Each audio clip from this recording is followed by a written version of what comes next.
Oh, hey, it's me again. Welcome back. Welcome back to another Say What? All right, you guys know you be sending me some crazy articles. This one I think I found by myself, perusing different things. So I'm very curious to hear what you guys think about this. Before we begin, is dating and marriage really that difficult? Or do we make it difficult? Dating takes a lot of effort. Love is easy. By poor communication and just not having a good example maybe growing up. I don't know. So let's check this one out. This is from the BBC and it's about cryogenics, the freezing of a person. Let's check it out. Here we go. Let me bring it on over. Well, bam. All right. So a man who cryogenically froze late wife sparks debate by dating new partner. Headline doesn't sound too crazy, it just sounds weird, so let's keep scrolling. A Chinese man who cryogenically froze his dead wife has sparked an online moral debate after Chinese media revealed he had been dating a new girlfriend as his former partner lay preserved in liquid nitrogen. Okay. As a sign of his devotion, Gui Junmin decided to freeze his wife Zhan Wenling's body after she died from lung cancer in 2017. So that's what, 8 years ago? She was 49 years old, making her China's first cryogenically preserved person. But after a November interview revealed he had been dating a different partner since 2020, Chinese social media has been torn on Mr. Gui's predicament. Whilst some asked why the 57-year-old didn't just let go, another commenter remarked he appeared to be most devoted to himself. Intriguing. So she dies in 2017. He didn't start dating again until 3 years later. 3 years later. So I guess the question they're probably going to get into is, well, she's preserved, so she's alive or maybe alive again. So if you're dating someone else and you're telling her you're waiting on her, is there some conflict? Let's continue on. After Zhan Wenlin was given months to live by doctors, Gui Junmin decided to use cryonics, which is scientifically unproven, to preserve her body once she died. Following her death, he signed a 30-year agreement to preserve his wife's frozen body with the Shandong Yingfeng Life Science Research Institute. Since then, Zhan's body has been stored in a 2,000-liter container at the Institute in a vat of a negative 190 Celsius liquid nitrogen.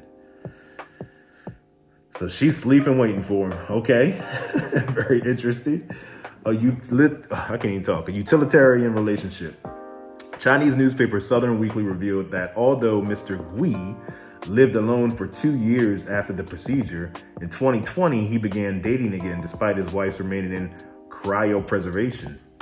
He told the newspaper that a severe gout attack, which left him unable to move for 2 days, began to change his mind about the benefits of living alone.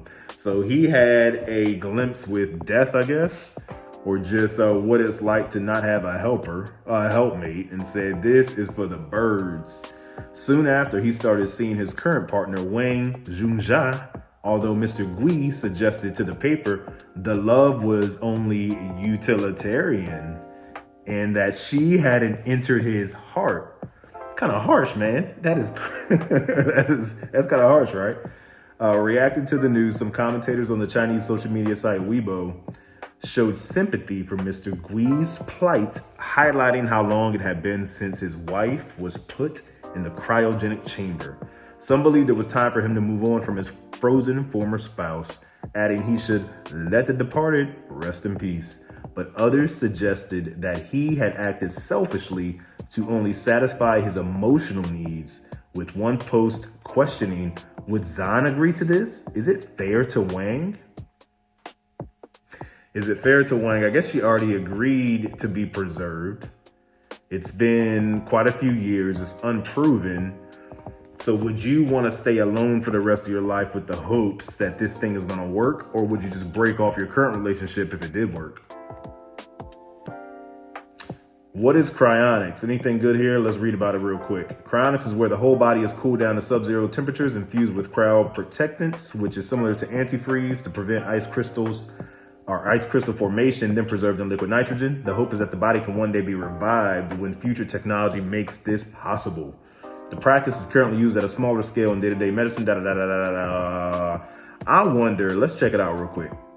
How many people actually have used this? How many famous, because you gotta have money, right? It's pretty expensive. How many famous people have used cryogenics? You think it's a lot? Before I pull this up, a lot or a little? I'm thinking at least a handful. All right, so let's see. Let's look at some famous people. We have Ted Williams, a famous baseball player. Okay, very interesting. Who else? John Henry Williams, Stephen Coles, Hal Finney, software developer. And then there's some people that have future thoughts of being frozen. Peter Thiel, co-founder of PayPal. Luke Nozick, co-founder of PayPal. What's in the water at PayPal? Paris Hilton. Is that a surprise? Socialite and businesswoman. Simon Cowell. Simon already looks a little crazy, man. I don't know if you would you want to freeze yourself in the state that you are now? I mean, usually when people pass away, they're older. So you're telling me you want to wake up to an old, broken down body? Okay. Larry Flint, who's a publisher. I believe he did the corn magazines way back in the day. I might have the wrong guy. I think that was him. Famous people that were not cryogenically preserved, but were thought to be associated with it. Walt Disney, a lot of people did think he was frozen. Larry King, a lot of people did think he was frozen. He was super old, but he did not express any interest. Is he dead? I don't know. All right, so what is your take on this? What is your take? I'm not messing around with cryogenics. If we get to a point where we can have medicines that will preserve you a little bit longer, then so be it.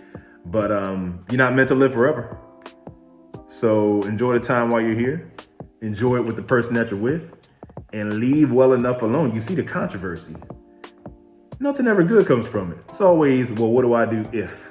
It's almost like you're a programmer, right? You have to have your if-then statements. If this happens, then this happens. Too much. That's too much burden. But I don't know. Give me your thoughts in the comments. Because, I'm always fumbling around trying to figure out what's best, what's right in this world. I don't know. So you tell me. I'm just trying to fill my brain gap. Talk to you later.